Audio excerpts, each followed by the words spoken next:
Hey fam, how are you? And welcome to Prevention is Power with yours truly, Dr. Dom, your preventionist.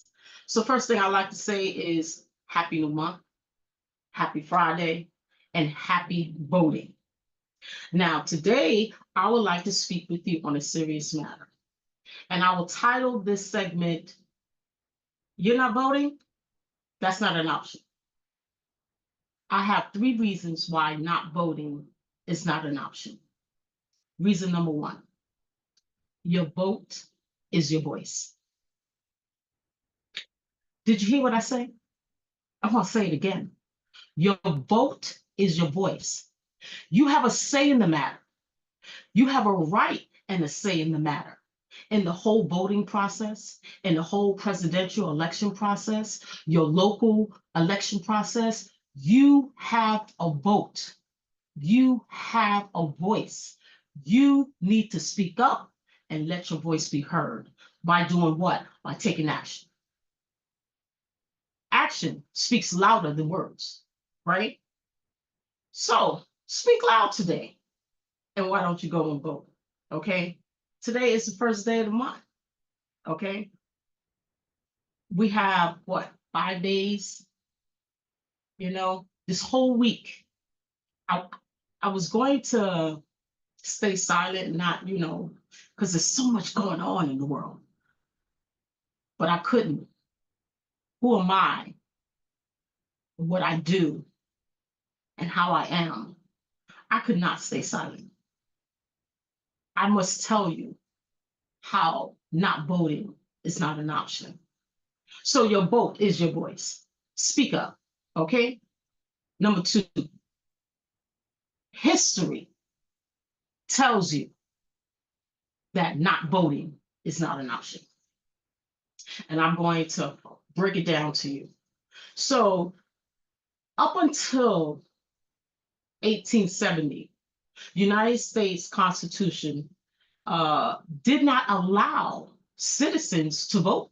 They did not allow us to take part in the voting process, in the election process. So in 1870, the 15th Amendment came into play, and it allowed only white men to vote. It extended voting rights to only white men. So there was some back and forth going on, okay? They amended it, and then they said, okay, you know what? I will extend the rights to all men, to all men.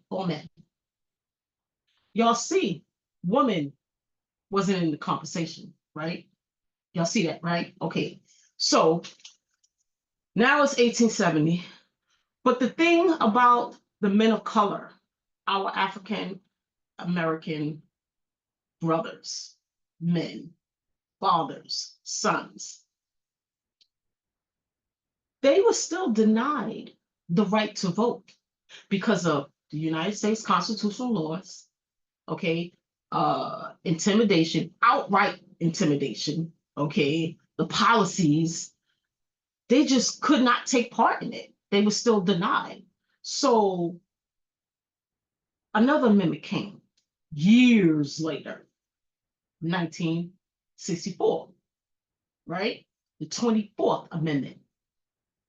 And that said, all men of all races, okay, can vote, right? All men of all races, all men of all races can vote, right? Cool, no problem. But during this time, now you have the civil rights movement. And you have these organizations. You have the NAACP. You have you have SNCC, right? That's the Student Nonviolent uh, Coordinating Committee. You have the Southern Christian Leadership Conference. You have Dr. King, you have Governor Andrew Young, you have Reverend Jesse Jackson, you have at that time Joe Lewis, but it was Congressman Lewis. You have Malcolm X, you have Betty Shabazz, you have Coretta Scott King, you have Medgar Evers, you have Murray Evers, you have all these, you have Rosa Parks, okay? Everybody fighting. People are going to jail. We're talking about blood, sweat, and tears. The struggle to fight to get everybody a right to vote. So in 1965, that's when the Voters' Right Act was formed and signed. Thank you, Lord. Thank you, Lord. Now we have a right. And history tells us that we cannot sit on the sidelines and not vote.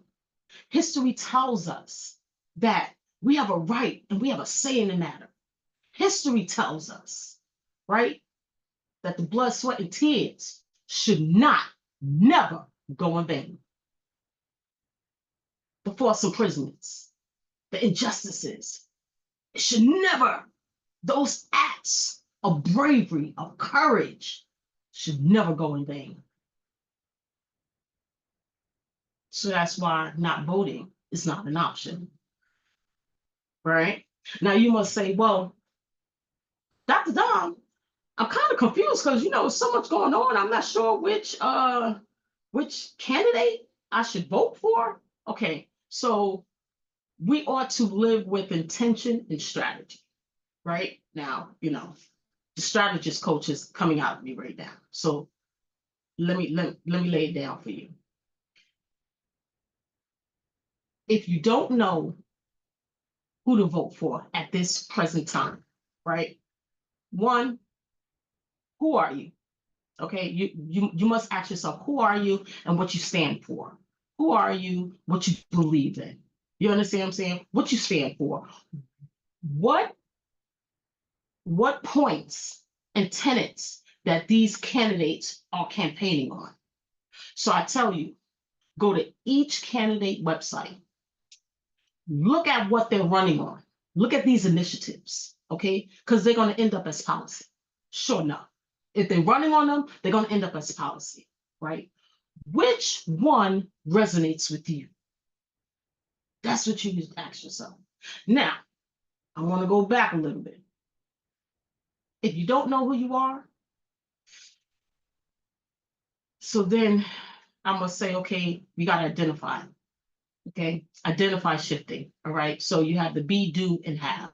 All right, I'm digressing, but it's going to be contextual.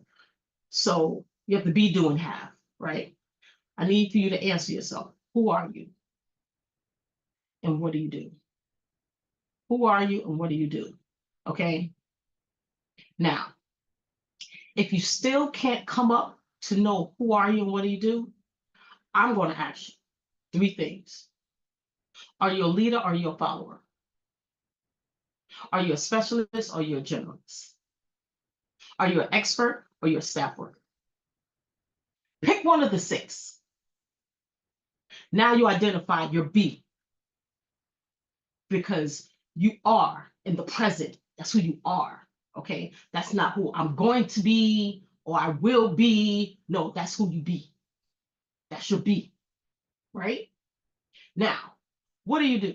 Okay. So if you say I'm a leader, right? And your task today is to vote, then I'm a lead by example. Right? So that's my doing. Okay. I'm a leader and I'm a lead by example. So I be and I do. Now you take those initiatives. Which one that resonates with you? That's going to benefit your world. All right. So you have the world and you have your world. There's a difference. You do know that, right? Okay. So which one resonates with you? Which one of those initiatives that's going to turn policy that's going to benefit your world, that's going to benefit your tribe, that's going to benefit your community, that's going to benefit you and what you do in this life and what you do here on this planet? Which one? And that's how you'll decipher which candidate you will choose. I'm not going to tell you who to choose. That ain't my job here. My job is to raise awareness that not voting is not an option. That's my job in this moment, right here, today, 11:01 in this moment at 2:45. So now you be and you do. The more you be, the more you do, the more you'll have. Okay, that's just called identity shifting. All right. So contextual. Let's bring it home. Now you have a strategy on how to determine who you're going to vote for. Okay. You got to make the choice. Get off the sideline. Make a decision. You understand? Be intentional. Use your strategy. That's how we ought to live. All right. The third thing is very, very critical, essential, and it's the unanswered prayer. You see, our ancestors, they fought hard. They hoped, they prayed, they did workings. They did a whole lot of stuff so we can have a right to vote. But you know what? They never had a chance to actually follow through. They didn't get a chance to go to the polls. They didn't get a chance to cast that ballot. So by you doing it, you're standing proxy and saying thank you. Thank you, ancestors, for allowing me to have my say. As I cast my ballot, I don't have a say, but you also have a say. And because of you, I can do this. Thank you. So you're giving in a form of gratitude. Not voting is not an option. Your voice must be heard. History tells you that you must vote. And it's an unanswered prayer. When you cast that ballot, you're making history. You're saying thank you. And you're telling your ancestors, your prayers have been answered. Every time, every person, the prayers have been answered. The prayers have been answered. The prayers have been answered. Because it was an unanswered prayer.